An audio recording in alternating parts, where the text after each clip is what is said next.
mientras van accediendo, vamos a ir comenzando, ¿les parece? Elena, Luis, Santiago. Muy bien. Bueno, me presento porque por ahí uno supone que todos nos conocemos y muchos de aquí estuvieron en algunas actividades con nosotros.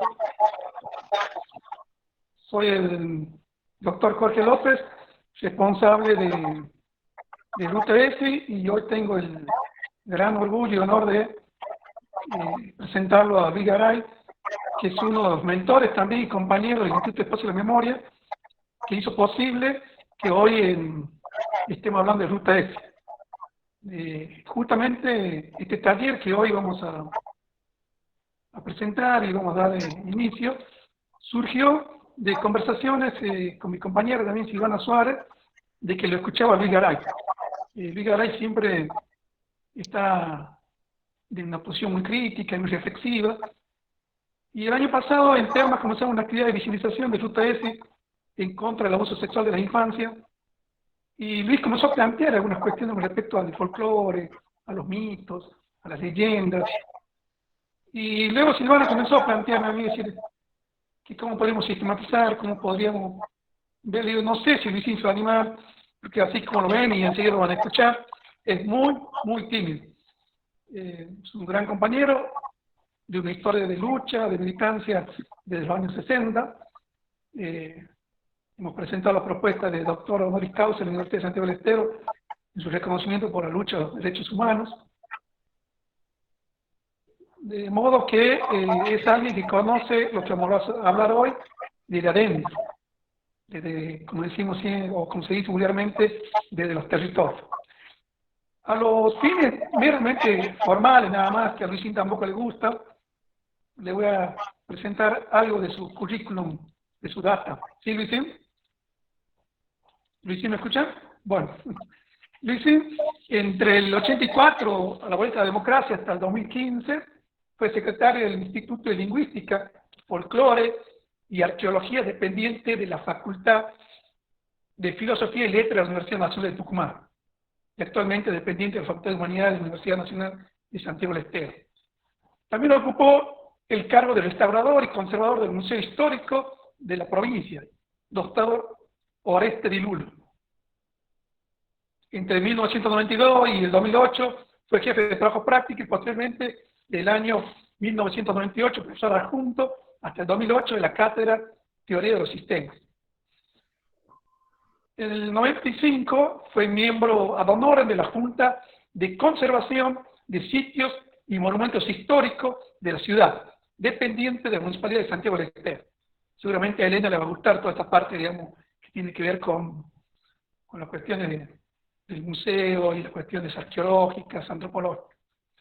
Bueno, en el 2004 fue nombrado director del Museo Histórico de la provincia, doctor Oreste Di Lulo, cargo que ocupó hasta el año 2005. Esto lo quiero destacar porque por ahí se invisibiliza o se intenta invisibilizar la lucha de los compañeros, sobre todo, como quien dice ese viejo refrán de Jesús, que nadie es profeta en su tierra, y por ahí me parece que necesitamos reivindicar la figura de Luis Garay, que es el director actual del Instituto de Espacio de la Memoria, coordinador de la diplomatura de lengua quichua de la Universidad Nacional de Santiago del Estero, Facultad de Humanidades, porque no hay quienes, digamos, a veces en este afán, a veces de querer opacar las cosas, y dice, bueno, ¿y quién es Luis Garay? ¿No? Es una eminencia académica, como investigador, como militante, es el que lleva adelante muchas causas como testigo, los crímenes de lesa humanidad, y también, digamos, que se presentó como querellante, entre otras, digamos, ¿no? Bueno, en el 2003 hasta la actualidad es miembro integrante de la Cátedra Libre de Derechos Humanos, que pertenece a la Facultad de Humanidades, Ciencias Sociales y de la Salud de la Universidad de Santiago del Estero. Integró el equipo de edición y producción de la revista de laboratorio de Antropología Indoamericana, que se edita desde ese año, desde el año 2006. En el 2008 integra el equipo de conducción del programa radial Los Caminos de la Memoria, del Instituto de Espacio de la Memoria de Santiago del Estero, que se emite desde el año de su creación hasta la fecha. Bueno, como les decía hace rato, es el coordinador general del Instituto de Lingüística, folclore y arqueología del Laboratorio de Antropología, desde el 14 de agosto, designado por resolución número 632/15 de la Universidad Nacional de Santiago del Estero. Bueno, sigue largo el currículum de Luisín, tiene muchas publicaciones. Por ejemplo, en el año 87 fue becado por el Servicio Mundial de Universidades con sede en Suecia. Inicia el trabajo de investigación sobre historia del quichua en Santiago del Estero, que 2 años más tarde finaliza y que aún se encuentra sin publicar. Si hay alguien que puede hablar del quichua y desde el territorio y desde el reverso de la historia, es Luis Garay, ¿no?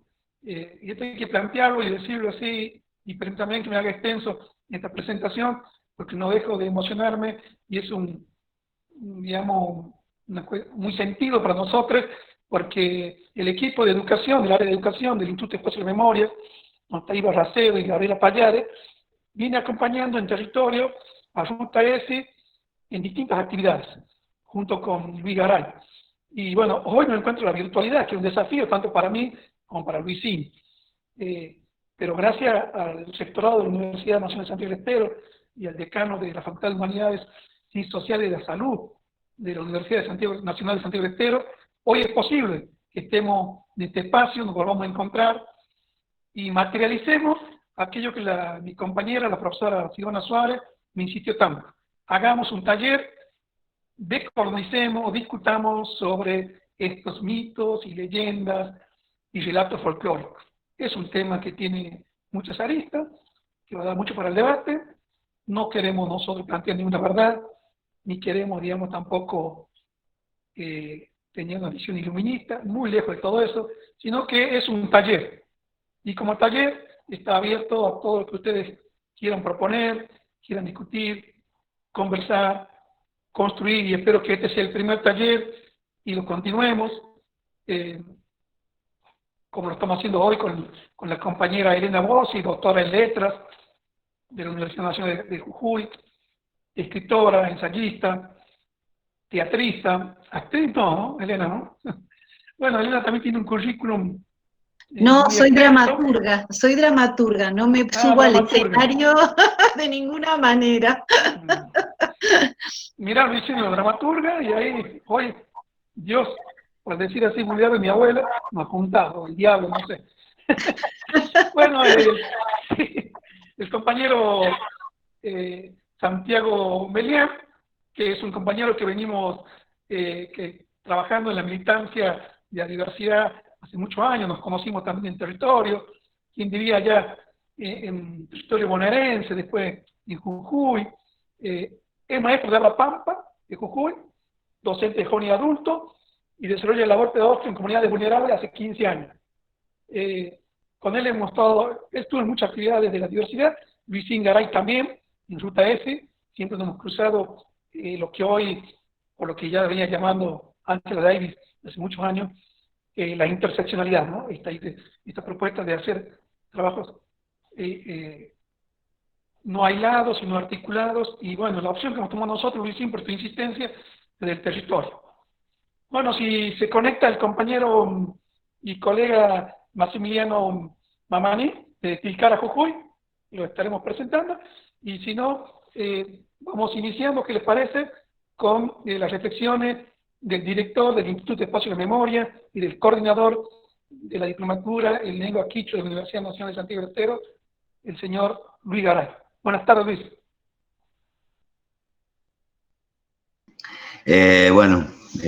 Buenas tardes a todas, a todos y a todes. Yo también estoy aprendiendo este nuevo lenguaje, aunque, bueno, a veces me cuesta, en mi cabeza va tomando forma. Muy buenas tardes, como decía, gracias por tu presentación. Un poco excesiva, pero bueno, está. Yo me alegro, digamos, de poder participar de este espacio. Me parece que es un espacio muy rico, que que nos interconecta. Quizás en otras circunstancias habría sido difícil poder juntar a tantas personas y hablar con un poco más de intimidad, ¿no? O sea, a pesar de las distancias, creo que la virtualidad tiene eso, que acerca, y no nos pone tan nerviosos como es el hecho de hablar a veces en estos eventos que a veces son tan numerosos. Bueno, a mí en realidad acepté un poco la invitación de Jorge, a pesar de que, bueno, yo no soy precisamente un educador, porque es un tema en el que, bueno, yo vengo trabajando hace muchísimo tiempo, y cuando digo muchísimo, deben ser hace unos 37 años. Siempre ha sido una preocupación, porque la preocupación surge del hecho de que todo lo que ha integrado el cuerpo del folclore es aquello que ha sido considerado lo bajo, producto de, como digo yo, de todo aquello que está más allá de la civilización. El mismo nombre lo dice, es el saber del pueblo, pero con un sentido bastante restrictivo del pueblo bajo. Aquello que no ha pasado por la universidad, aquello que no ha pasado por la escuela. Y en el caso nuestro, sobre todo en Latinoamérica, sabemos de qué pueblo estamos hablando. Del pueblo que ha sido colonizado, de las comunidades originarias, de los negros y de todo lo que ha sido emergente de la colonia española. En ese sentido es el acervo del folclore un campo muy rico para indagar, para ver sobre las culturas populares, aunque no siempre ha sido tomado así, porque por lo general ha sido tomado, como digo yo, de una manera crítica y congelada, más con un sentido de recopilación que de interpretación. Sobre todo pensando que es algo que, frente a la educación formal, es algo que quedó en el tiempo, congelado, que no tiene funcionalidad. Sin embargo, el hecho de transitar el territorio permanentemente, vamos descubriendo en ese tránsito de que muchas de estas cuestiones que figuran en un inventario, como en nuestro instituto, porque de esa manera fue encarado y para eso fue creado, son cuestiones que tienen mucho más funcionalidad de la que nosotros imaginamos. No desde hace mucho tiempo que estas cuestiones, y fundamentalmente los mitos y las leyendas, aunque no es todo el acervo que contiene el folclore, han empezado a ser enseñadas en las escuelas.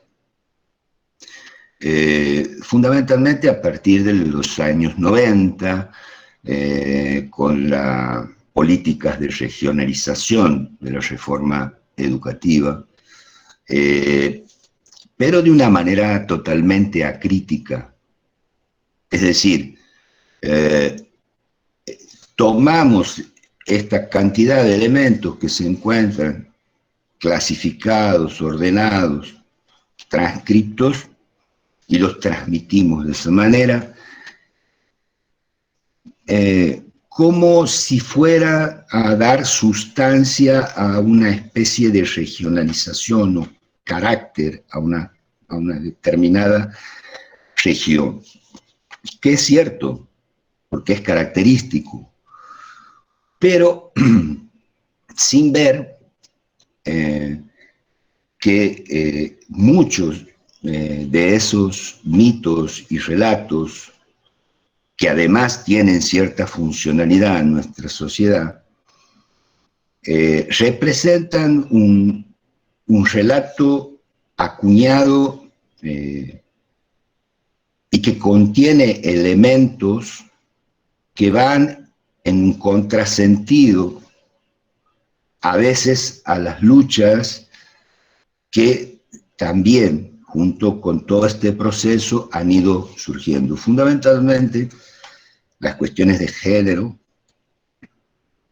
y, bueno, lo referido a la sexualidad, como así también otras cuestiones de relación con la naturaleza, y que fueron incrustados en esos relatos hace mucho tiempo, relatos ordenadores de una sociedad de la que se tomaron algunos elementos para construir normas que tenían que ver con la organización social, que tenían que ver con el género, con la sexualidad, con la producción. Así es que nosotros vamos a tener, digamos, una serie de mitos y de leyendas que hacen referencia a estas cuestiones y que si las analizamos de una manera más crítica, podemos encontrar ese paradigma que se va transmitiendo de una manera casi invisible, pero que sirve para condicionar y para organizar la sociedad en función de determinados intereses. En ese sentido, bueno, nosotros, y me parece que va a... Sí. Ahí estamos justo en un punto neurálgico. Me gustaría que, si puedes hacer ahí una reafirmación, tanto a nivel conceptual como metodológico, de lo que implica esta agenda, digamos, colonial de mitos y leyendas, y relato folclórico y del esencialismo folclórico, y cómo esto ha opacado y ha ido en detrimento de los relatos, mitos y leyendas de los pueblos originarios. Bueno, en realidad, nosotros los mitos de los pueblos originarios no los conocemos, o conocemos solo retazos, porque lo que llega hasta nosotros ya está permanentemente reelaborado. Por ejemplo, yo puedo hacer mención a la leyenda del Cacuy, que la leyenda se le llama, pero que en realidad es un mito, ¿no? Que según rescata un folclorólogo hace muchísimo tiempo, tenía una forma, era el relato de la transformación de una, bueno, se dice princesa, no sé si habrá sido princesa, yo creo que las princesas no debe haber habido, pero bueno, debe haber sido hija de un cacique, que se enamoró, es decir, el sol y la luna bajaron a la tierra,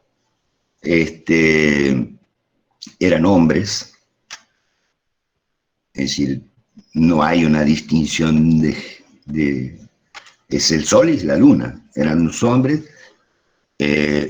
y los dos se enamoran de la princesa, pero la princesa se enamora de uno, que era de la luna, no del sol.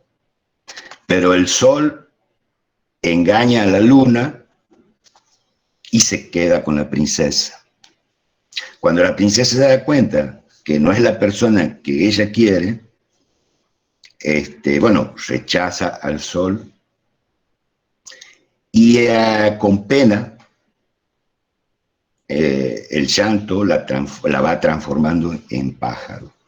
Por eso se explica, ¿no es cierto?, de que el cacuy de día se esconde porque no quiere saber nada con el sol y de noche llora la añoranza de ese amor a la luna. Bueno, eso sería lo más original a lo que nosotros hemos llegado. Sin embargo, la leyenda del cacuy, muy posteriormente, se transforma en el relato entre dos hermanos, de la convivencia entre dos hermanos, siempre dejando misterio con misterio si se trata de una relación que va más allá de una relación fraternal, pues solamente una convivencia fraternal, pero que no cumple con los deberes como hermana. En función de eso es castigada por el hermano, que con engaños la conduce a un árbol, la hace subir en busca de miel, y cuando está arriba, ¿no?, le empieza a cortar las ramas del árbol, cosa que no puede bajar. Y ahí, de tanto llorar y de llamarlo al hermano, se convierte en pájaro, que es el cacuy. Ahora, eso tiene todo un trasfondo, ¿no? O sea, que es analizado también por varios autores, entre esos Bernardo Canal Feijó, quien habla del mito del tabú del incesto, ¿no? El tabú del incesto y del castigo por la cuestión incestuosa.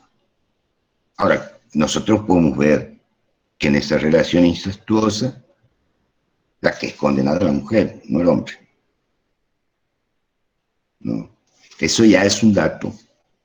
Además de la cuestión del incesto, que no solamente va a ser transmitida, digamos, o del tabú del incesto, que no solamente va a ser transmitida por la leyenda del cacuy, sino por otra, como es la del alma mula, la del mulánima, que es la transformación de la mujer incestuosa por tener relaciones con sus padres o sus hermanos en una mula. La mula siempre ha sido considerada, por ser híbrida, un elemento diabólico. De esa relación, o sea, aquellos que caen en el incesto, se condenan. Se condena a la mujer, que se transforma en alma mula, no el hombre. Pero el origen de ese mito, que sí es netamente colonial, porque la mula no era americana, en realidad tiene su origen como la prohibición de la relación entre las indias y los curas,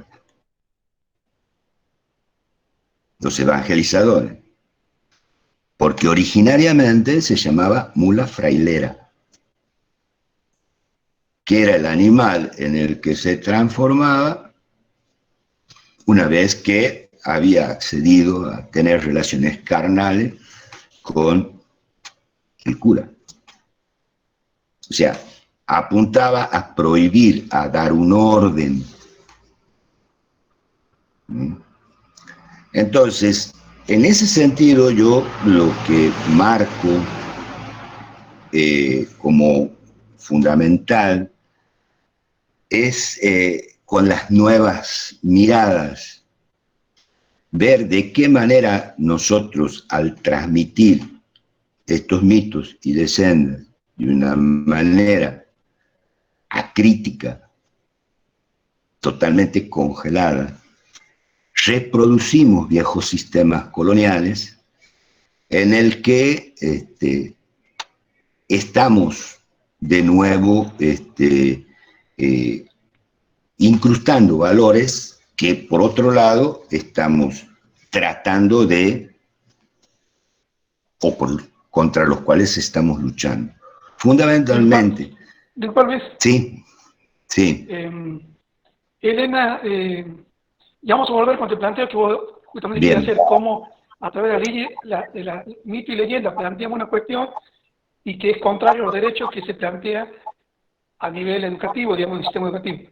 Elena quería hacer un comentario. Elena. Sí, me parece importante marcar algo, porque desde esta perspectiva que está planteando Enrique, que es totalmente cierto, parece que la literatura y la narración, digamos, folclórica o popular, hubiese quedado estancada y cristalizada toda la vida, y de pronto ahora que tenemos una mirada distinta, tuviésemos que enfrentar este tema, ¿no?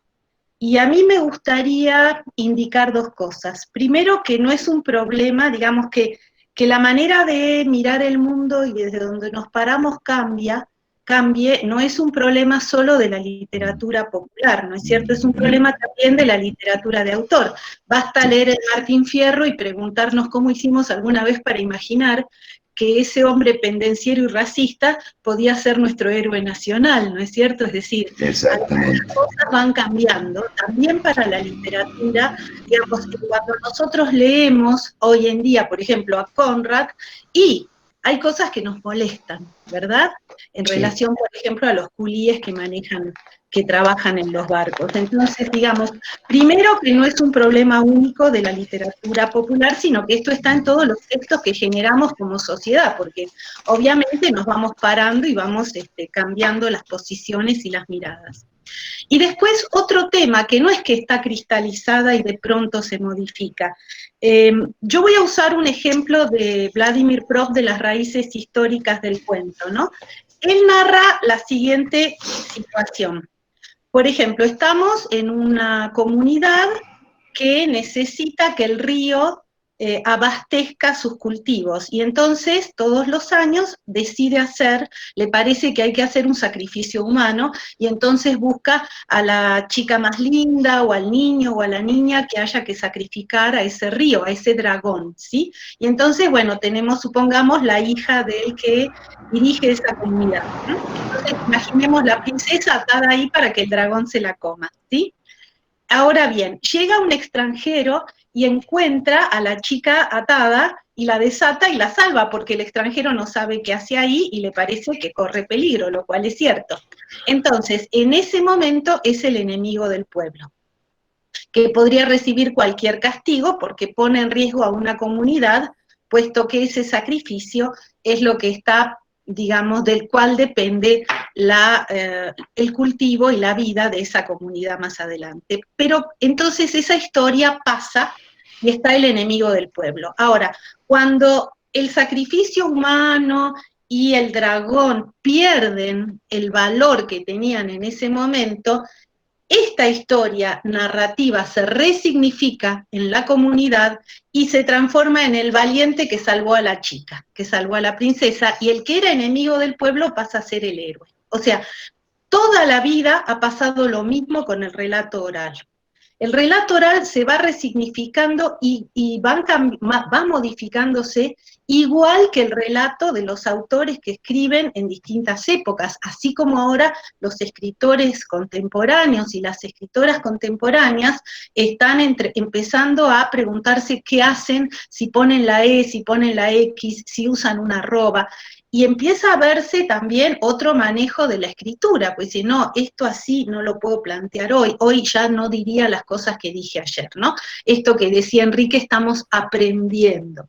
Entonces, me parece que, por supuesto que es sumamente importante en la escuela, ver cómo transmitimos esto, lo mismo que las historias de príncipes que se ha estado viendo, digamos, que han llegado hasta nosotros con estas princesas que no se mueven, o estas historias de la Virgen donde lo único que hace es decir hágase en mí tu voluntad, y recién después de muerta puede hacer milagros la pobre. O sea, todo se va resignificando y a todo lo tenemos que obviamente ver cómo lo manejamos en las escuelas, pero también pasa con la literatura de autor, no es solamente una prerrogativa, digamos, no es solamente que tiene fecha de vencimiento la leyenda y el mito, ¿no?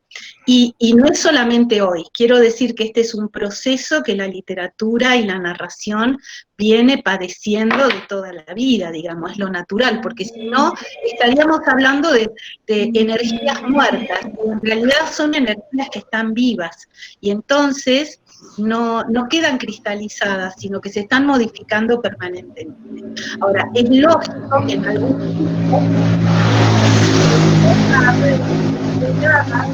vanguardistas que se adelantan en una comunidad y otras que quedan atrás. Entonces, hasta que todo eso se revoluciona, nosotros tenemos que llegar a la escuela antes, por el bien de los chicos, ¿no es cierto? Y de las chicas y de todos. Pero bueno, esto era lo que me gustaba agregar, digamos. Muchas gracias, Elena. Sí, ahí no sé si Santiago quiere decir algo. Santiago, ¿estás? ¿Qué tal? Sí, ¿me escuchan? Sí, perfecto.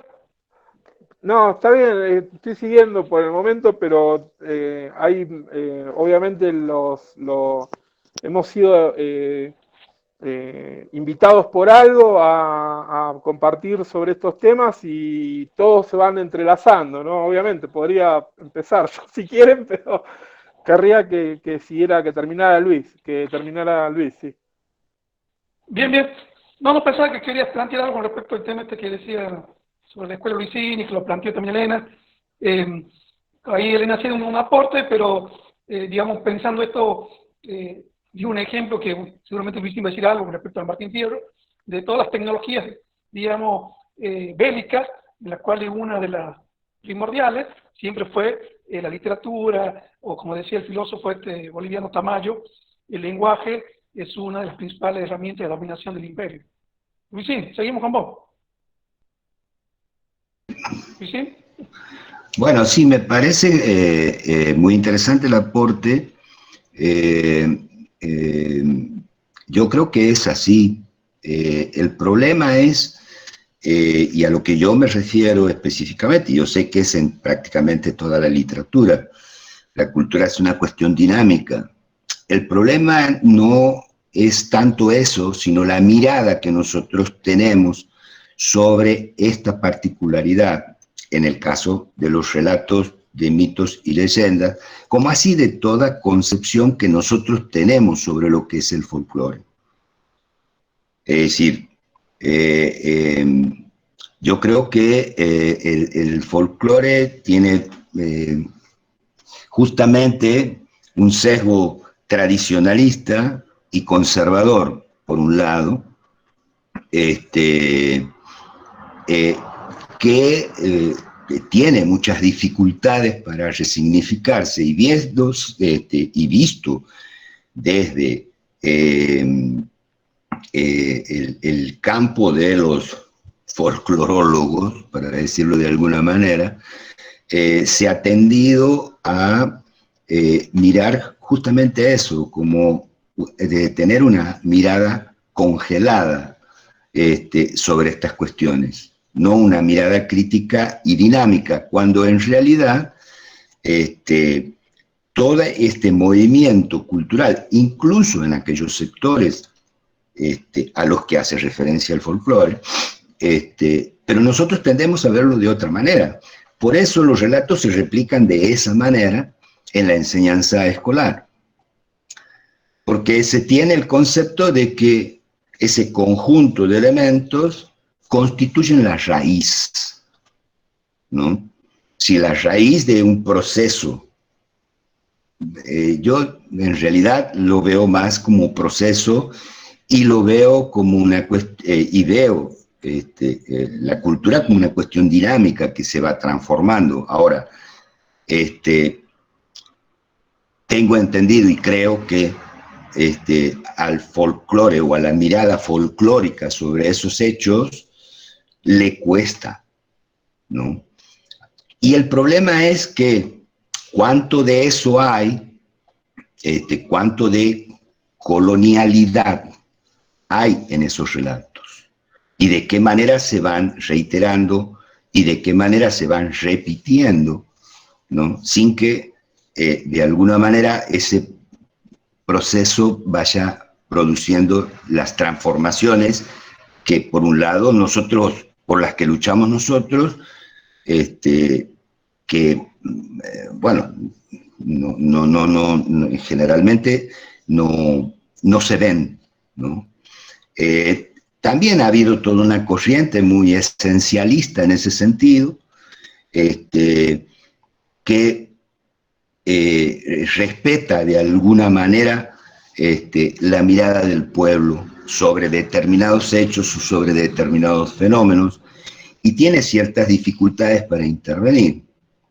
Disculpa, Luisín, Luisín, hay una pregunta de Adriana Sen y unos comentarios Sí. ahí de quien dio origen a este taller que Silvana Suárez sobre el tema de este principio de la colonialidad del ser con el tema de la moralidad. Adriana Sen, ¿quiere hacer la pregunta? Adriana.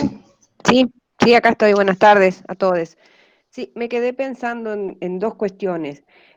La palabra folclore como significado, o sea, como conocemos, como saber del pueblo, porque generalmente se le asocia a la música con ciertos instrumentos, con cierta melodía, ciertas letras, y con lo otro, punto y coma, sobre las relaciones entre las personas en las comunidades aborígenes. El incesto estaba prohibido, era penado, de eso me gustaría que haga algún comentario. Y el último comentario que hago es cuando yo pienso todo el tiempo en folclore, pienso en el auge del folclore argentino, años 60 o 70, creo, no soy experta, y cómo justamente los mayores artistas o quienes llevaron a Cosquín y todo eso fueron un montón de artistas de las provincias del noroeste con unas letras que vos te morís en las canciones, pero resulta que la realidad era totalmente otra. O sea, ¿cómo estaban esas dos cuestiones del amor y todo un romanticismo que era una cosa maravillosa y en la realidad era de una violencia extrema? Tres cosas distintas, dije. Gracias. Luisín. No sé quién O Elena, no sé. Bueno, no sé, yo respondo algunas partes Dale. nada más, ¿no? Dale. Me parece que en los años 60 y 70 había dos vertientes diferentes y también hay diferentes maneras de hablar de folclore, ¿sí?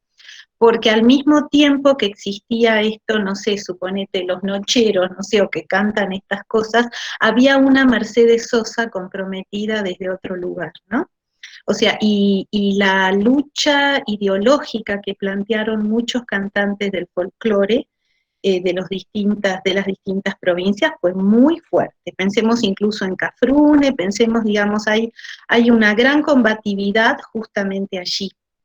En relación a lo que se llama folclore, si bien tiene muchas definiciones posibles, según como se lo quiera mirar, desde, no sé, la forma esta que vuelve sobre sí misma, que dice, folclore es todo lo que la gente quiere que sea folclore, de alguna manera, pero si lo pensamos como saber popular, ahí entra desde cómo hace mi abuela las empanadas, pasa por la música, es decir, pasa por todas las manifestaciones de un pueblo que tienen que ver con el lujo.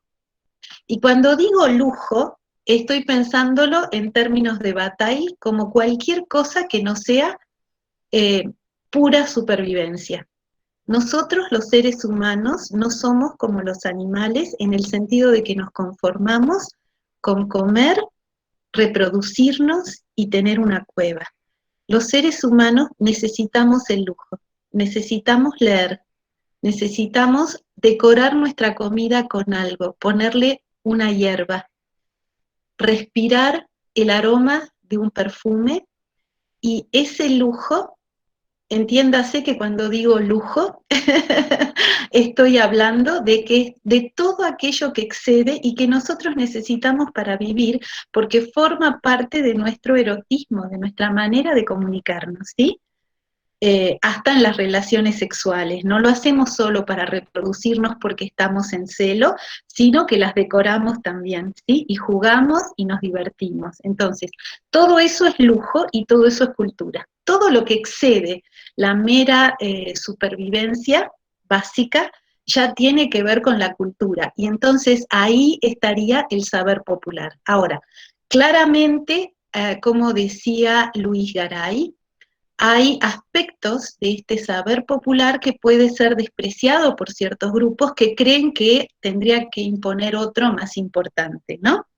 Pero, digamos, todos los grupos tienen su saber popular, no importa a qué sector pertenezcan, ¿eh? Y todo el tiempo cambia y es algo vital, es algo tremendamente vital. Y claro, pasan estas cosas, hay desfasajes de pronto entre el crecimiento de una sociedad que dice no necesitamos hacer sacrificios humanos para tener un buen cultivo, ¿no? ¿Y cuánto tiempo habrá pasado hasta que esa historia se modificó? Bueno, entonces ahora nos está restringiendo en este saber algo que nos parece que el mundo tiene una deuda, ¿sí? Que es el tema del género. ¿Qué nos han hecho? ¿Por qué nos castigan a las mujeres? Bueno, les doy un dato interesante. Desde que llegué a Jujuy, al fin, una vez registré un mulánimo, un castigo a un varón. Y esto es interesante, porque empezó a ocurrir, ¿sí? En los años 90, al fin registré acá en Jujuy una historia en donde había un mulánimo y no una mulánima. Y ahora en el 17, realicé en la universidad una diplomatura de historias de vida, y apareció una bruja que en el pueblo era respetada, que era buena, ¿no? Ella ponía los ojos en un vasito de agua, así como las personas grandes hacen con su dentadura, y en el relato aparece diciendo el narrador que era buena gente, porque ella se preocupó cuando los personajes del relato se asustaron, y le dijo, mire, vea, yo soy tal, soy su vecina, lamento haberlo asustado ayer, pero bueno, yo soy bruja y mi cabeza estaba volando por ahí, que es lo que pasa con las brujas, ¿no? Entonces, a mí me parece haber escuchado en estos dos relatos que está cambiando, que el relato está cambiando, que esa bruja ya no es castigada ni buscada por los narradores para ser castigada, y había un mulánimo. Por supuesto, estamos a años luz de la igualdad, pero esto muestra que el relato oral tiene algo que está cambiando. Disculpen, ¿me excedí demasiado? Está bien, Elena, muchas gracias. Justamente nosotros de Santiago del Estero, y ahí va a profundizar, tenemos muy fresco el tema de las brujas, porque es una construcción eminentemente colonial. Nuestras mujeres eran sabias y tenían el arte también de saber y comprender todo lo que hace a la estrategia bélica, por algo la usaron y la invisibilizaron en las luchas de la independencia. Ha entrado en 1900 en Santiago del Estero en nombre de la colonia y ya del Estado Nacional, se seguían quemando mujeres en este sistema nacional en nombre de que la colonialidad es ser brujas, digamos. Luis Garay, vos puedes decir más de esto, ¿no? ¿Luisín? No, sí, es decir, tiene que ver con la cuestión de la Salamanca, concretamente. Aunque, bueno, el sentido para el pueblo, digamos, es ambivalente en este tipo de mito, ¿no? O sea, la Salamanca es para decirlo de alguna manera, para algunos la escuela popular, es donde va el pueblo a aprender, que está dirigida, por supuesto, por el diablo, que es Mandinga, que en el caso de Santiago del Estero es, por supuesto, negro. Es decir, ahí hay una connotación racial, digamos, ¿no? Todo lo que hace referencia a la Salamanca es de origen negro, que es lo que ha sido asociado a la brujería, a la magia negra. Y ahora, hay gente que en algunos lugares, digamos, hablar de la Salamanca infunde temor. Hay otros lugares en que es tomado más livianamente, y como digo, para esta gente, para los habitantes rurales que todavía, digamos, tienen la Salamanca como es la escuela popular, es donde van a aprender los oficios, a tocar la guitarra, a enamorar mujeres, a aprender a bailar, a domar caballos o a hacer dinero.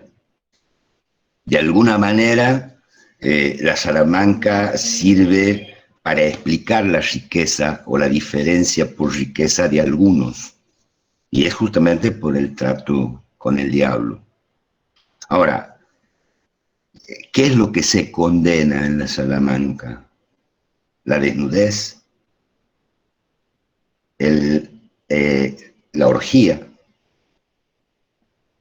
¿Y quiénes son los que estudian en la Salamanca? Solamente los hombres, que son los que tienen que hacer una serie o cumplir con una serie de pruebas hasta poder llegar al centro de la Salamanca, donde le va a ser otorgado ese don. ¿Y por qué las mujeres no necesitan ser estudiantes? Porque son brujas, son aliadas del diablo, naturalmente, no necesitan estudiar.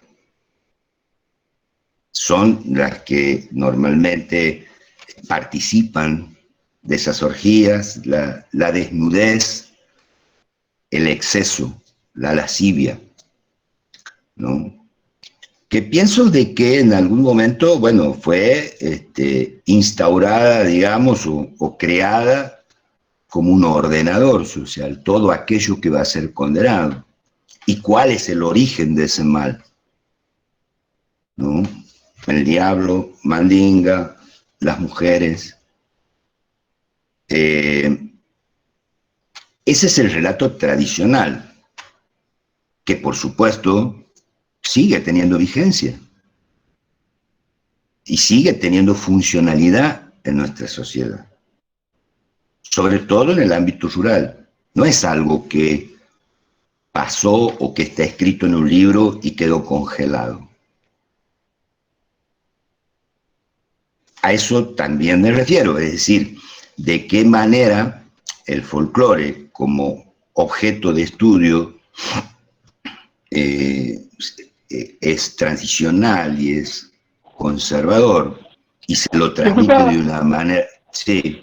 Después ves, ahí justamente por el tema de la Salamanca, hay un último, digamos, rito central que tiene que ver también con la cuestión de la sexualidad y de sentarse sobre la boa, ¿no? Y hay una cuestión bien interesante porque tiene que ver cuando la boa se enrosca y su dureza tiene que ver con el falo, ¿no? Exactamente. Bueno, es uno de los pasos o una de las pruebas que tiene que cumplir el hombre, es decir, perder su virilidad, ¿no? Porque bueno, inocentemente se cuenta de que el hombre debe sentarse sobre una boa enroscada. La mayoría de la gente que no conoce, digamos, lo que es una ampalagua, lo toma como un hecho terrorífico, es sentarse sobre una víbora, pero en realidad lo que pasa es que cuando la víbora se enrosca, la última parte de su cola es un falo. Es decir, que el hecho de sentarse no significa vencer el terror de poder sentarse sobre una víbora, sino el de perder su virilidad. ¿no? Como ofrenda Luis, disculpa, al ahí demonio. quiero que se marque esta parte, porque quienes hacían esto eran los sacerdotes, ¿no? Si mal no recuerdo, digamos, ¿no? Esta práctica. Más que De virginidad que, era una iniciación, por decirlo así, de la homosexualidad. exactamente. O sea, el tema de la homosexualidad está tratado, digamos, de esa manera, como algo condenable, digamos, ¿no? Porque, bueno, el estudiante, el que accede a la Salamanca, no es un personaje totalmente aceptado por el pueblo, está diferenciado, ¿no? Es temido de alguna manera. En otros casos no tanto. Es a la persona a la que se accede para curar, o es admirado de alguna manera, ¿no? ¿Podría retomar esa parte del relato, digamos, del rito donde se sientan arriba de la serpiente, de la lámpara? ¿En qué sentido?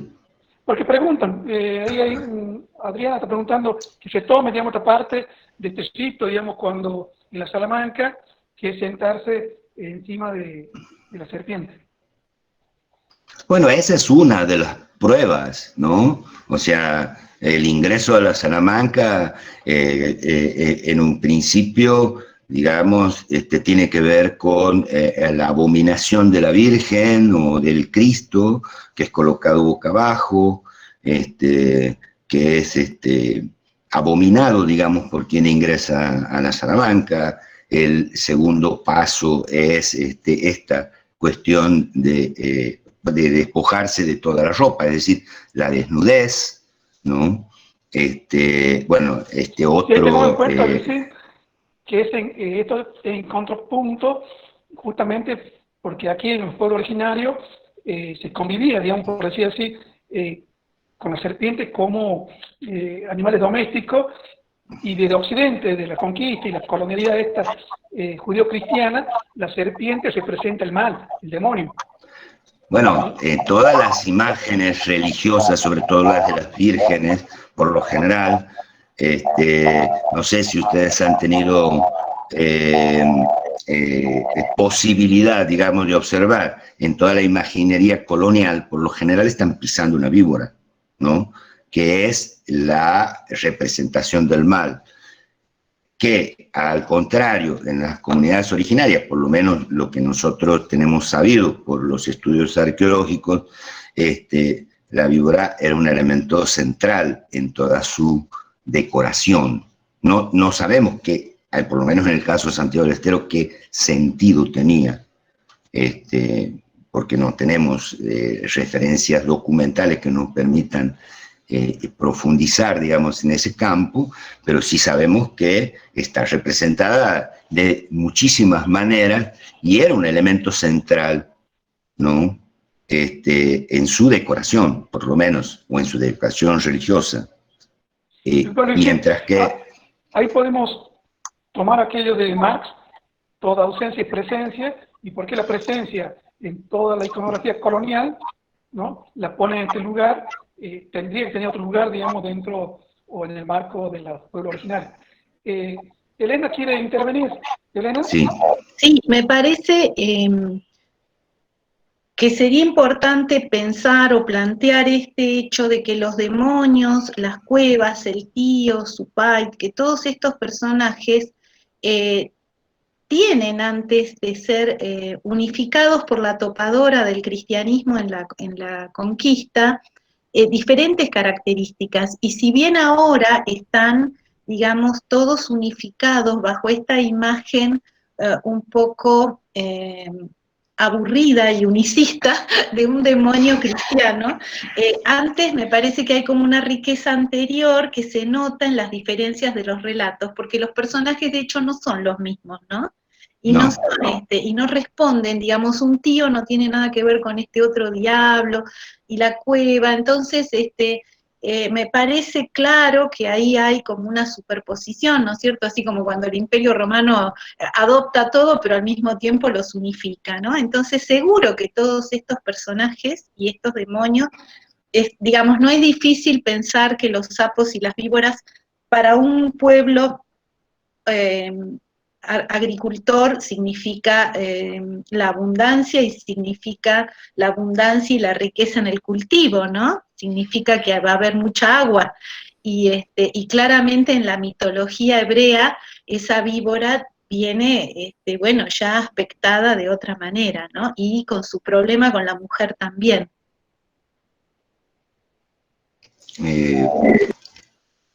Bueno, sí, es evidente que todo es un proceso de resignificación, ¿no? En donde se van incorporando elementos que han sido parte de las culturas originales, pero ordenados de otra manera y en función de los nuevos cánones de organización social, ¿no? Es decir, dentro de esto, ¿qué es lo condenable o qué es lo abominable y qué no?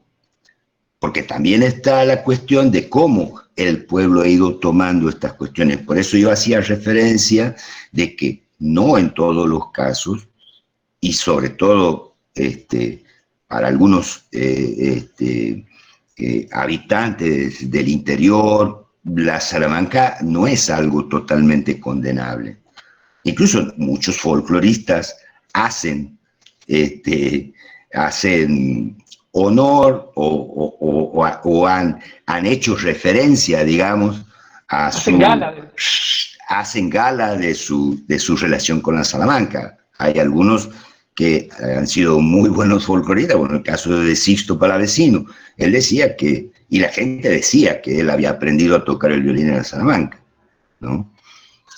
No así en otros lugares en donde realmente todavía sigue siendo o sigue produciendo temor.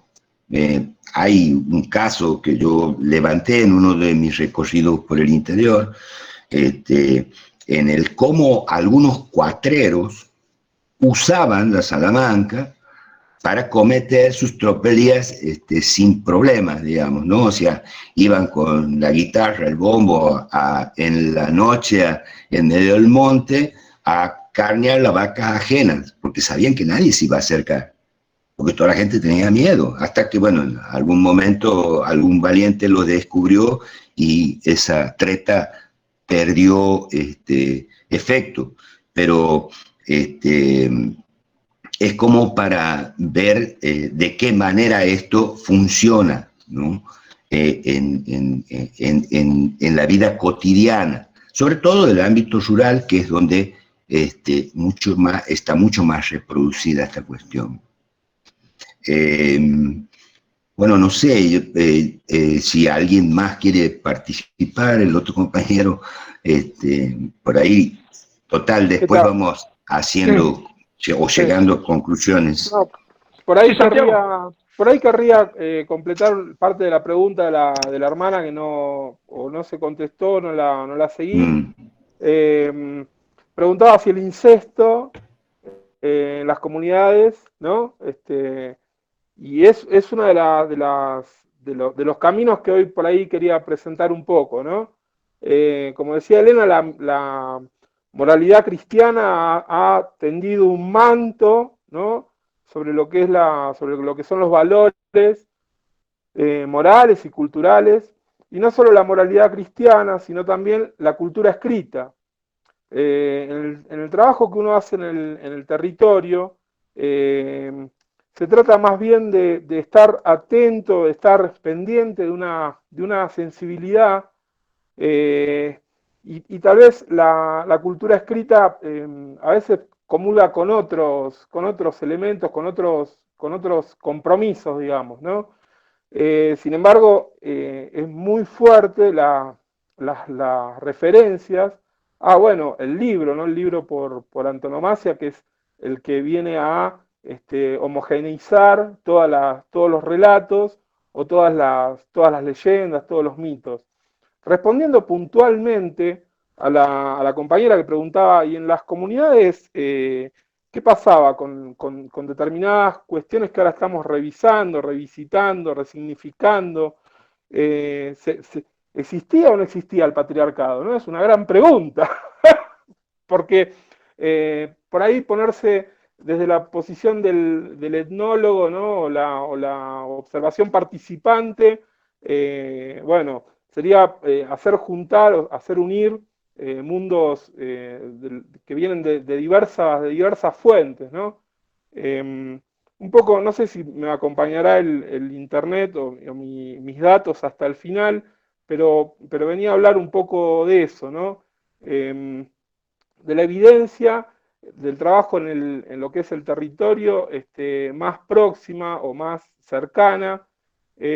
Uno encuentra algunos elementos, bueno, lo que señalaba recién el profesor Luis, la Salamanca no está vista como algo demoníaco, todo lo contrario, participa de un prestigio, ¿no? En algunos casos.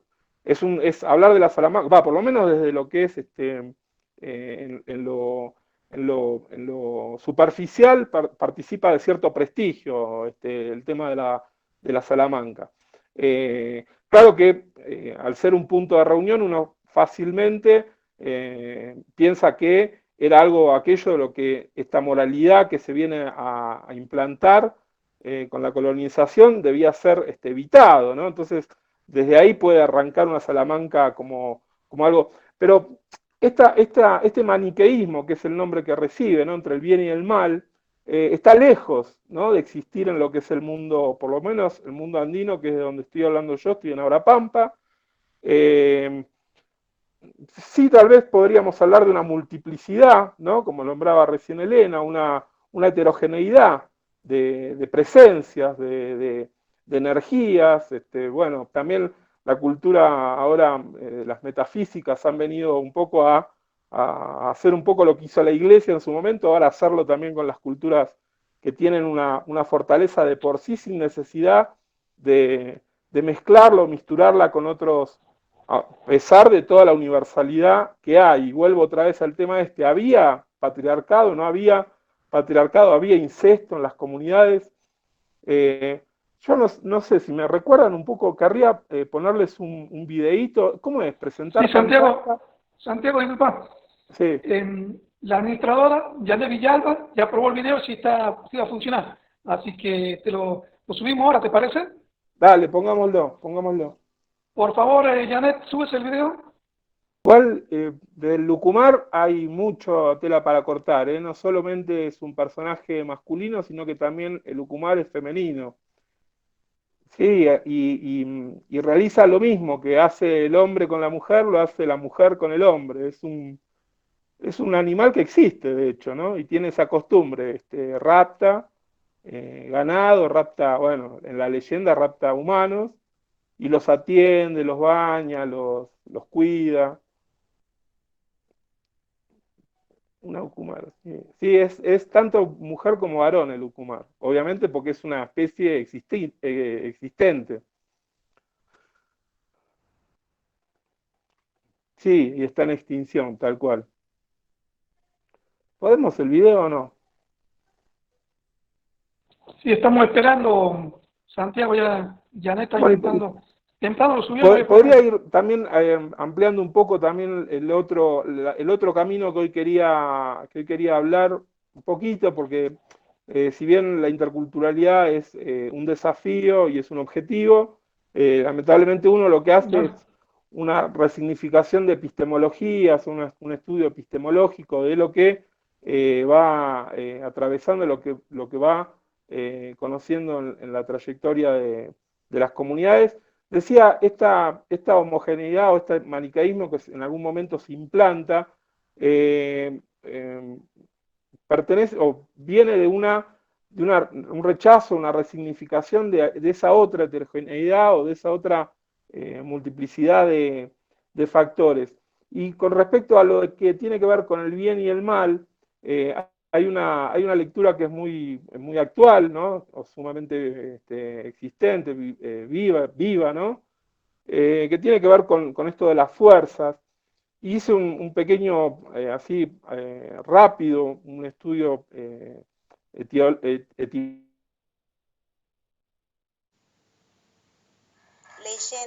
de la nación tupí-guaraní, el Toborochi, el árbol del refugio.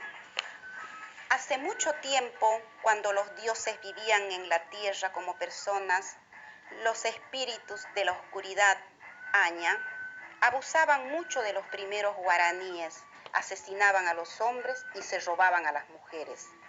En una pequeña aldea vivía una hermosa muchacha a la que llamaban Araverá, destello en el cielo, hija del gran cacique Ururuti, Cóndor Blanco. Ella se había casado recientemente con el dios colibrí, Chinotumpa, y esperaba tener un hijo en muy poco tiempo, el mismo que se convertiría en el mejor paje de la región, capaz de derrotar a todos los espíritus del mal. Los Añas, al enterarse de la noticia, se propusieron matar sin miramiento a Araverá. Montados en sus caballos alados, que lanzaban fuego por la boca, se dirigieron hacia la aldea, pero Araverá, percatándose oportunamente del peligro, escapó volando hacia los últimos confines del universo, en su sillita voladora que le había regalado su esposo colibrí. Los Aña la perseguían por todas partes, en el fondo de las aguas, debajo de la tierra y más allá de las estrellas. Cuando la sillita voladora ya no podía soportar por mucho tiempo el peso de Araverá y su pequeña criatura, descendieron a la tierra y se ocultaron dentro de un Toborochi. Los Añas pasaron de largo y nunca pudieron encontrarlo. Ahí adentro, Araverá tuvo a su hijo. El niño creció y vengó la maldad de los Aña, pero su madre se quedó en la barriga del Toborochi hasta hoy. De vez en cuando sale afuera convertida en una hermosa flor para que los colibríes vengan a disfrutar de su néctar.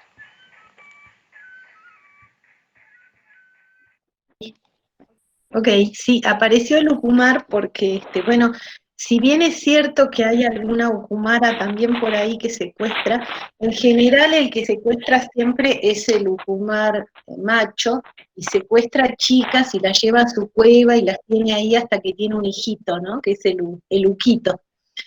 Y pero bueno, a mí me parece que esta es una leyenda que, por ejemplo, tranquilamente en ESI se podría trabajar para ver la violencia de género, ¿no? Como algo naturalizado, porque parece tan natural que alguien te lleve a su cueva y te tenga ahí por años secuestrada y con una, no sé, es algo muy fuerte si uno lo piensa, ¿no? Y sin embargo parece, cuando se cuenta la leyenda parece totalmente natural. Y bueno, entonces ahí es un tema que me parece que se podría aprovechar para generar debates en el aula y preguntar, a ver qué les parece esto de que un ucumar se pueda llevar a una mujer a su casa y tenerla ahí prisionera, que simbólicamente es lo que pasa en tantos lugares, ¿no? Bueno, ahora con el tema de la cuarentena, hemos visto cómo aumentó la violencia de género cuando una mujer está en su casa y no puede salir. Y bueno, acá en Jujuy hace poco se le dio cadena perpetua al padre de una nena que estaba violándola y abusando de ella desde los 5 años, y que además la tenía esclavizada, o sea, como una mujer que hacía todas las cosas de la casa desde chiquita. La terminaron quemando viva de adolescente. Entonces, bueno, se decía, bueno, se hizo justicia porque le dieron perpetua. A ver, ¿qué justicia se hizo? La chica ya se murió y pasó toda la vida en el horror, ¿no? Y y todos los, digamos, y hay toda una familia que, claro, no me corresponde meterme ahí, ¿no? Pero es algo tan común acá en Jujuy que estas violaciones y estos abusos sean intrafamiliares y que haya toda una familia que ve y sabe y es cómplice porque no ayuda. Entonces, yo creo que implementando eso es la única manera de hacer que los chicos puedan tener un espacio para hablar y se los pueda rescatar antes de que pase esta tragedia. Pero además, el horror es que al menos en mi provincia no pasa un caso raro y no es un monstruo, sino que es una cosa tremendamente común en todos los niveles sociales y en todos los espacios profesionales. O sea, hay abuso en el gobierno, hay abuso entre los jueces, entre la policía, entonces es todavía mucho más difícil que estos casos tengan la justicia y la prevención que deben tener. Es como el tema de la trata o de la droga, hay que generar espacios especiales, porque si no, bueno, es tan común que no se rescatan las víctimas, ¿no? Porque está todo como en la sociedad muy apañado, ¿no?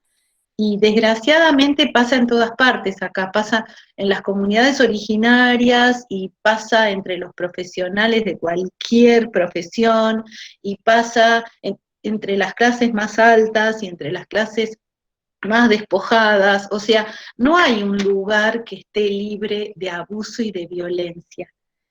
Y esto es para las niñas y es para los niños también, ¿no? Y bueno, para las mujeres y para todos los géneros, digamos, la violencia contra la homosexualidad, contra las chicas trans, es decir, me parece que en cualquier aula hay que hablar de estas cosas y hay que ver qué pasa en esas leyendas, ¿no? Cómo las vemos hoy, qué es lo que nos hace, qué es lo que nos duele hoy de todo eso. Sí, justamente, bueno, Elena. Luisín, sí. No, bueno, que justamente esa realidad es lo que nos lleva a plantear de alguna manera hasta dónde nosotros, a través de estos relatos, tomados de una manera totalmente acrítica, no reproducimos esa violencia que está inserta en esos relatos. Porque yo creo que tiene que ver mucho la valorización del género y la cuestión del lugar que ocupan los niños, las niñas y los adolescentes, ¿no? En todo ese contexto que no deja de ser un lugar fundamental y esencial para empezar a deconstruir esa realidad, estos relatos, ¿no? O sea, en donde nosotros encontramos estas cuestiones que se naturalizan, ¿no? Porque, bueno, hay otra cuestión. Muchas veces la interculturalidad yo creo que es necesaria, es una cuestión de respeto entre diferentes, pero también muchas veces hemos caído en el esencialismo, en pensar que son campos intocables porque son originarios, porque son prácticas ancestrales, y ese es un tema que también hay que abordar en esos lugares. A cuento viene todo esto por la dificultad que se tiene para llegar a los sectores rurales con estos temas, ¿no? En donde, junto con la pandemia del coronavirus, existe una pandemia de abusos, que por supuesto se dan en todos los ámbitos, sin distinción de clases sociales, pero en otros ámbitos se ejercen otros tipos de violencia y a partir de otros tipos de relatos, ¿no? Bueno, en nuestra ruralidad, el abuso, la violación y la violencia de género es una práctica. O sea que en ese sentido yo creo que es un lugar casi diría estratégico, digamos, como para empezar a tratar estas temáticas desde esos lugares. Sí, justamente, Luis, Sí. fíjate que la Telecita por bailar se termina quemando, el Crespín, ¿no? Esta mujer que va a comprar remedio porque el marido está enfermo y supuestamente se desvía porque va, ¿no es cierto?, a una fiesta y se convierte en Crespín, ¿no? Siempre el castigo es a las mujeres, ¿no? En estas leyendas coloniales, digamos, ¿no?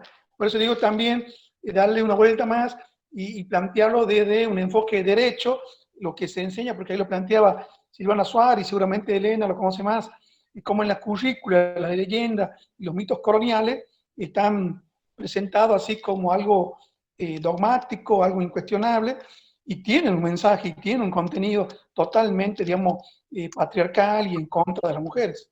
Sí, además, digamos, el pecado por excelencia, el más grave, no es el asesinato, es el sexo. Digamos, es algo increíble.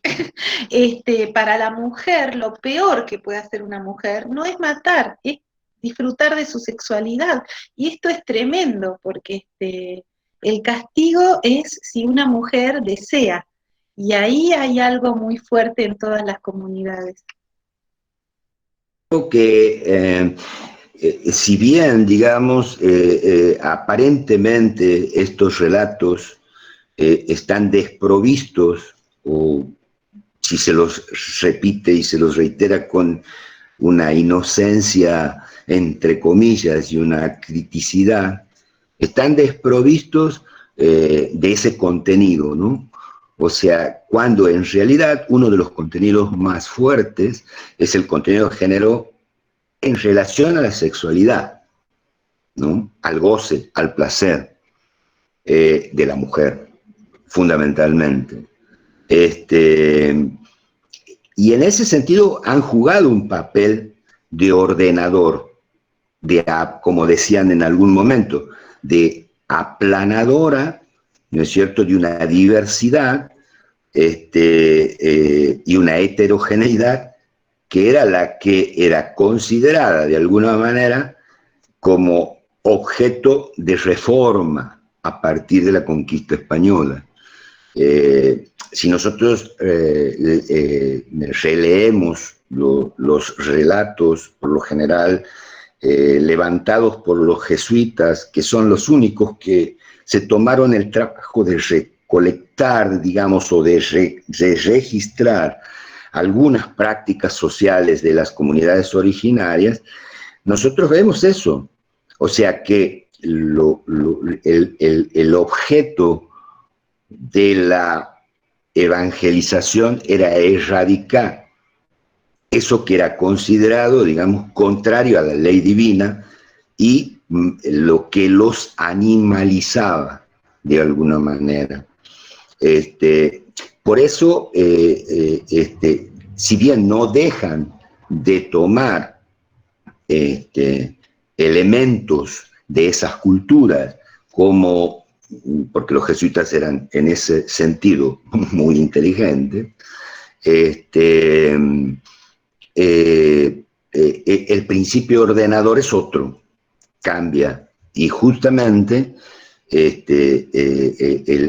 el ataque, ¿no es cierto?, central es a esa cuestión, al placer, al goce, y sobre todo en el caso de las mujeres. O sea, nosotros... Por favor, Luisín, revisa que se cortó y poder volver un poquito porque no se escuchó. Hay una bien. parte...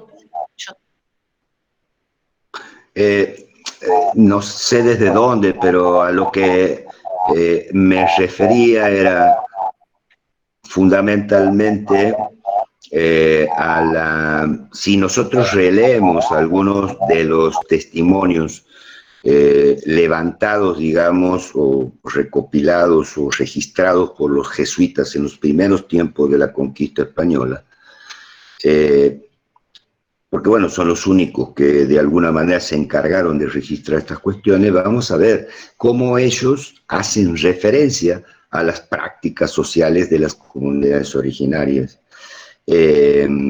Y hacen referencia, digamos, a la necesidad de erradicar esas prácticas que los acercan más a la naturaleza, a lo animal, que al concepto de hombre civilizado que ellos tenían.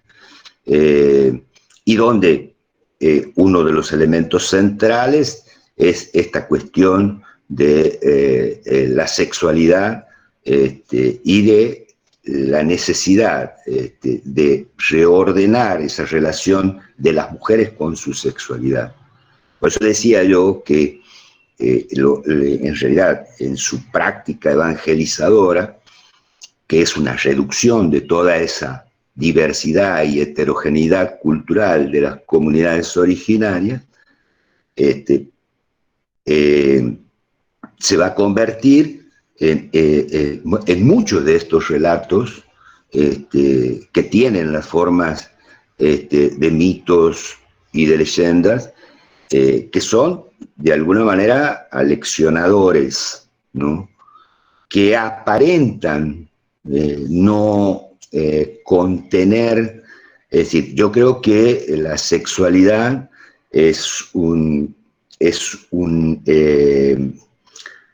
una de las partes importantes de la política. Es necesario ordenar, gobernar el sexo y la sexualidad. No es que no se habla, quizás se habla de alguna manera encubiertamente, pero está presente en casi todos los relatos. Y sobre todo la cuestión de la sexualidad referida a la condición de género. Eso es lo que quería agregar. Muchas gracias, Vicín. Sí, justamente es totalmente heteronormativa, digamos, la colonialidad del ser en los mitos y leyendas coloniales. Bueno, no hay más preguntas, seguimos con Elena. Elena, le cedemos a vos ya el espacio. Muchas gracias, Vicín. Seguimos aquí, ¿no?, en este taller. Elena. Gracias, Luis. Bien. Ok, no sé ahora cómo intervenir. Bueno, pensemos un poco en pensemos un poco en esto de las brujas, ¿no? Que son, bueno, según Michelet, serían las que primero nos enseñaron la medicina moderna, ¿verdad? Ellas experimentaban con las hierbas y curaban a quienes no podían pagar, porque los nobles traían sus médicos de Oriente, pero esos médicos no atendían al pueblo y a los campesinos y a quienes estaban digamos, en las situaciones más comunes, y entonces esas mujeres que curaban eran las brujas. Y estas brujas, claro, hacían sus experimentos con hierbas, y bueno, a veces salían bien, a veces salían mal, pero son juzgadas y son quemadas por asociación con el diablo, ¿no? Asociación ilícita con el diablo, y esto que decían de la Salamanca, ¿sí? No necesitaban aprender porque ya sabían, ¿eh? Ellas son parte de las que saben, y están ahí con el diablo. Y en nuestra tradición, la bruja echa a volar nada más que la cabeza, se unta una pomada que le da el diablo y echa a volar la cabeza. Entonces, por supuesto, hay una actitud disciplinadora de parte de los hombres y los hacheros que andan por ahí y, bueno, sienten el aleteo y tratan de cazarlas, ¿no?, a estas cabecitas. Bueno, como tienen los pelos enrulados, a veces se enredan en las ramas y no pueden volver a tiempo. Entonces tienen dos formas de castigo. Uno es cuando pueden atrapar una de estas cabecitas, la marcan con un hacha en la frente, y la otra es si encuentran el cuerpo en la casa, en la cama sin cabeza, lo dan vuelta. Entonces, ya sea por la marca en la frente o porque al día siguiente aparece con la cabeza dada vuelta, el pueblo puede descubrir cuál es la bruja del pueblo. Y claro, ¿para qué quiere descubrirlo? Seguramente esto no lo cuentan los relatos, pero ¿para qué un pueblo quiere descubrir cuál es la bruja del pueblo, no? Para castigarla, claramente.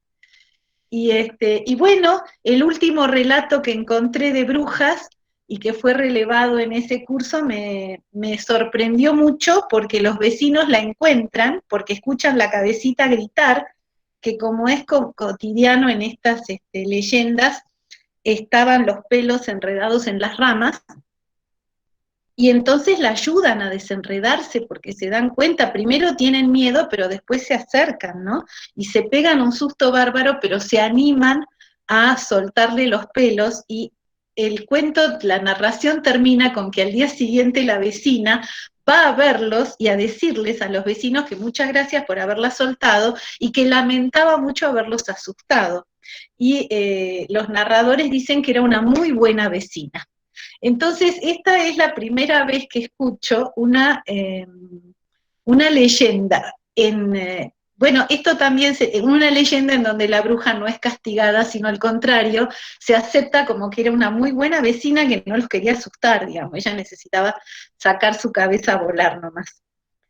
Y sí me parece a lo mejor interesante, tal vez les pueda interesar desde la perspectiva de los estudios literarios, saber cuál es la diferencia entre un mito y una leyenda.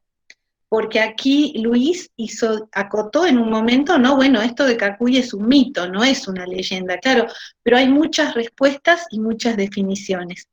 Para nosotros en literatura es tremendamente simple, y la misma historia como la del Cacuy puede ser leyenda o mito según la forma en que se narre. Y es que el mito, digamos, si se narra desde un lugar, digamos, prehistórico, y se dice, bueno, cuando, digamos, el mundo era mundo, y entonces alguna vez, entonces, y fuera de la localización nuestra, ahí se narra como mito, entonces se toma como mito. Pero si yo narro algo que le pasó a la vuelta a mi tía o a mi vecino, y que cuando iba por las ramas, o que era acá, en un lugar muy conocido, y esto pasó acá en Termas de Reyes, resulta que había 2 hermanos, entonces ahí hablamos de leyenda. Es decir, cuando tiene una pata en nuestra historia, en nuestro tiempo, o con nuestros vecinos, ahí hablamos de leyenda, y hablamos de mito cuando eso no tiene una relación ni geográfica ni temporal con nosotros. Entonces, desde la literatura, el mismo tema y la misma historia, el mismo argumento, puede ser narrado como mito o puede ser narrado como leyenda, ¿no? Eso es algo distinto de lo que seguramente consideran los antropólogos, y a lo mejor puede ser útil para pensar desde las formas, porque nosotros pensamos desde las formas, no tanto, digamos, para nosotros los contenidos se resuelven en las formas, ¿no? Y van muy juntos. No sé si hay preguntas.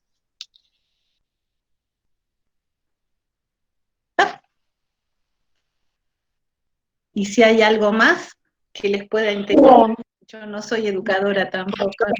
Comentar o intervenir, más bien hay comentarios de felicitando y agradeciendo su calidad. Jorge, ¿puedo preguntarle algo?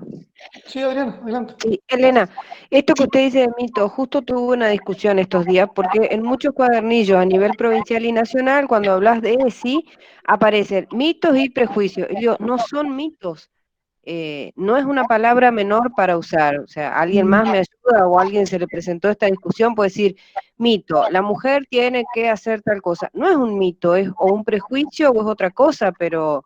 O sea, está mal usado. Quiero saber si yo estoy equivocada o si alguien más pensó, creencias. No, es que las palabras tienen muchas significaciones y las usamos con muchas significaciones.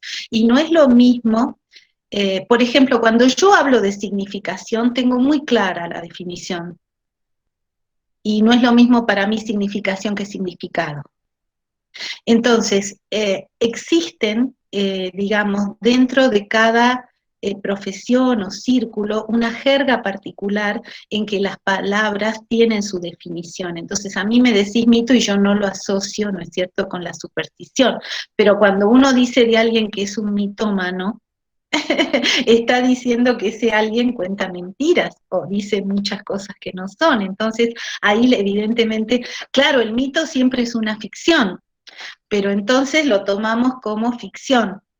Digamos, entonces sería, lo único que es importante es saber cuando hablamos de qué estamos hablando. Una vez que nos ponemos de acuerdo, no importa si esa palabra se usa de otra manera en otro contexto. Basta que en ese momento sepamos cómo la estamos usando y que en otro contexto se usa de otra manera, para entendernos y no discutir, digamos, por un término, cuando a lo mejor la discusión importante está en otro lado, ¿no? Y de todos modos, con el tema de la palabra superstición,